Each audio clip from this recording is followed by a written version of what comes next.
Hello and welcome here to Talk FCB and welcome back to another video here on the channel. And today guys, first of all, it is the 24th of June, so it is only right to wish the one, the only, the greatest Lionel Messi a happy 30th birthday.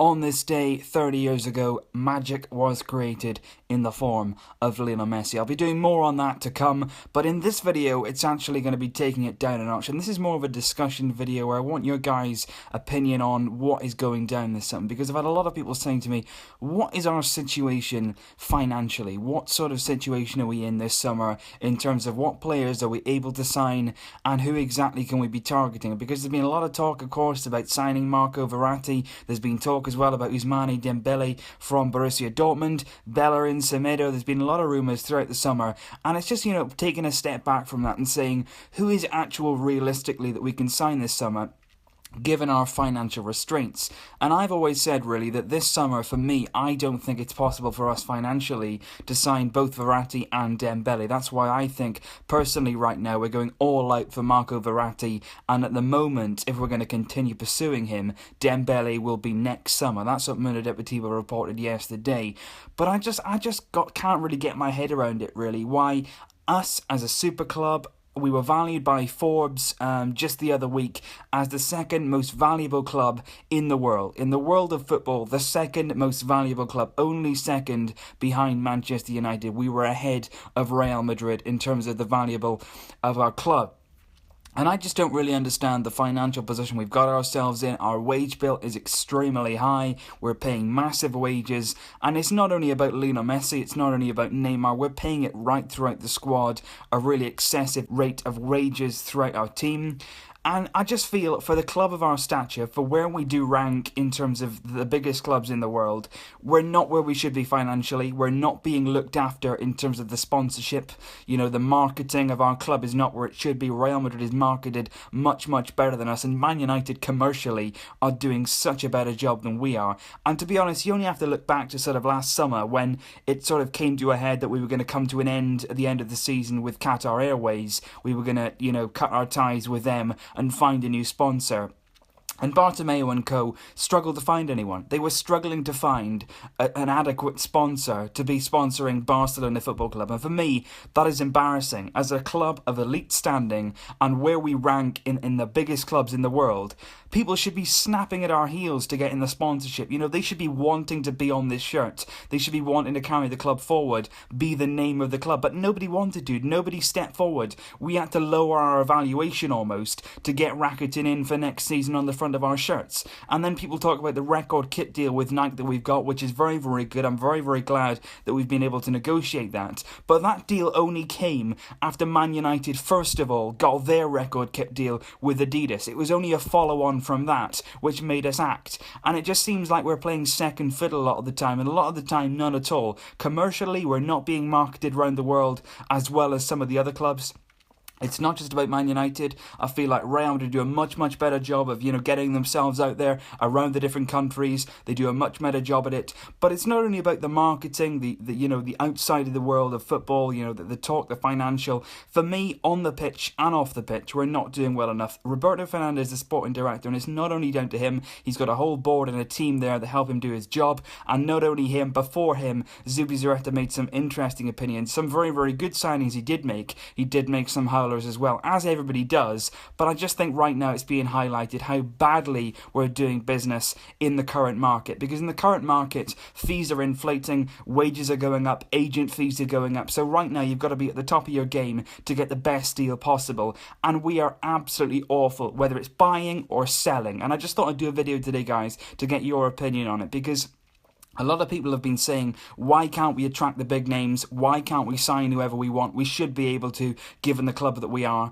But it is quite frank now that we're saying, PSG have got more financial power than us right now. They are, in more command than we are as a club, which is a real shame. And the problem with that is, when we get players, we're either signing players who A, are not good enough, or B, have no marketability once they've done their time at the club. For instance, we signed Jeremy Mathieu and Thomas Vermaelen. Both of them were in their late 20s. We signed them both for about 15 million apiece, so about 30 million euros in combined fees for those two players. A few years later, both of them this summer are expected to leave for absolutely nothing. Nothing at all. And what have either of them brought to the club? Matthew had a few decent games in his first season. The same can be said for Thomas Vermaelen in his second. But really, on the general face of it, for 30 million euros, what have they done? Nothing. You look at Douglas, brought in from Brazil for 4 million euros. Has he done anything to warrant that? Absolutely not. Who was going at the same time for 4 million euros? Asensio, who's gone to Real Madrid and has excelled as a young player, one of the brightest young talents in world football right now. We are awful at selling players, and we are buying players who are either not good enough or at the end of their sort of careers, they've not got enough years in them. You look at Arda Turan. He's a very, very good player. When we bought him, he had a lot of quality. He was excellent at Atletico Madrid. But was he a good financial signing for the club? Absolutely not. About 40 million euros. And again, we're signing him when he's in his late 20s. What are we doing? The only time that a signing like that for me can be excused is when it's spent on the likes of Rakitic, which was a very, very good financial deal for the club. That was one deal that we did to a very, very high standard. Only 20 million euros paid for him. He's still got many years left in him, possibly. He's given us good service already. That was a good deal. Luis Suarez, we brought in when, yes, he was still in his late 20s, but he was of exceptional quality. He was worth spending the money on, and again, that was a good deal for the club. We have done good deals. I'm not saying that the board have done a series of terrible deals without anything good, but I'm simply highlighting the fact that we do not sign well, and we certainly do not sell well. Christian Teo has been on loan for many seasons now. He could be leaving the club this summer for just a few million euros, if that. Real Betis are interested. We've said that we want 10 million for it. They said we're not paying it, and I guarantee now that we'll end up saying, you know what, you can have him, because that seems to be the way that it works at the moment when it comes to selling players. Even players like Alexis Sanchez, when he was sold, and you'll say, well, it was a few years ago now, the transfer fees weren't as high. Real Madrid sold Mesut Ozil to Arsenal for about 47 to 50 million euros. We sold Alexis Sanchez to Arsenal for about 35 million. And that for me is the difference. Real Madrid will sell Morata this summer, if he does go, for about 80 million euros. If we had a player like that on our bench who was sort of sporadically used, he scored a few goals, he did well when he appeared, we would never be getting that amount for him. And that is what I want to know. Why are we not doing enough to get those fees? Because that sort of money, if we could generate it in sales, if we could sell Arda around the summer for a good amount, if we could actually get a few million euros for the likes of Matthew, Douglas, Teo, Vermaelen, if we could get that revenue back from them, it would help us enormously when we're pursuing the likes of Verratti and Dembélé. It would enable us to be going and getting those players. And I mentioned at the start of the video our wage bill, which is by far our biggest problem. We are offering Lionel Messi a contract which has not actually given him as much of a pay rise as maybe he deserves. We've given it in installments, in add-ons, because we cannot afford to give him the full amount straight up every single week, because there's not enough room in our wage bill to do it. That is how bad that it's got right now with our wages. I saw a report which was, by the way, unconfirmed. This is not a confirmed report, but it did say the likes of Mathieu and Paco Alcácer are on 90,000 euros a week at Barcelona.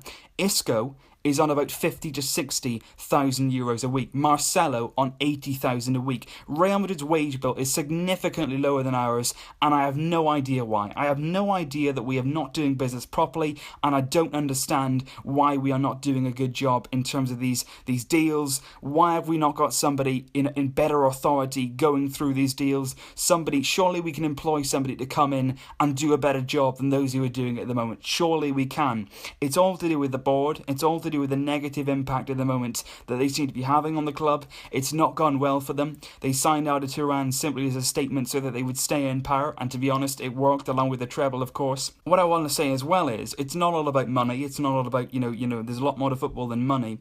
And I would say that Man City this summer have done their business outstandingly well, and it's interesting because they are actually run by people who used to be on Joan Laporta's board, and they've actually been very, very quick this summer to announce deals, get them over the line and get them done. The players are there there waiting for Pep Guardiola on the first day of pre-season training. For instance, Bernardo Silva has already been signed. Ederson, the goalkeeper, has already been signed. They paid the money, they got it over the line, they signed the players, and they're there waiting to be integrated into Pep Guardiola's team. We have done nothing. We have done nothing at all. Absolutely nothing has been done by Roberto Fernandes. We're slow to get off the mark. We're already playing catch-up. Pre-season training starts on the 12th of July, and we've done nothing. We've done absolutely nothing so far in this window. We're still trying to pursue Verratti. We're not sure where we are with that. We're no closer to finding out who our right-back signing is going to be, and there's absolutely no news on whether Deulofeu is going to return, whether we're going to pursue another winger, whether any other signings are going to come into the club. There's no news at all on that, and I just don't know why we can't act a bit quicker, get things over the line, start paying the money, stop sort of,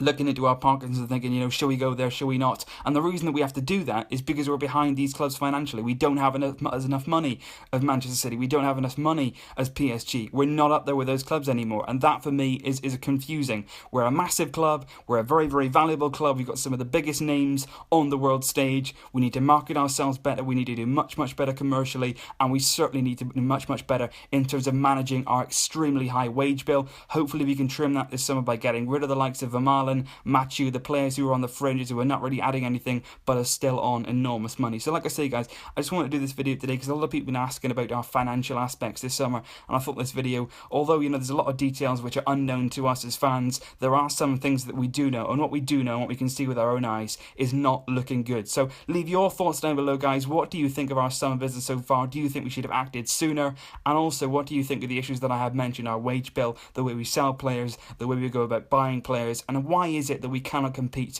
with the likes of PSG, Man United, Manchester City? Why are we not up there with those clubs when really, really we should be? Leave your thoughts down below, guys. I will see you very, very soon. As always, thanks for the support. Until then, Vesca! El Barça!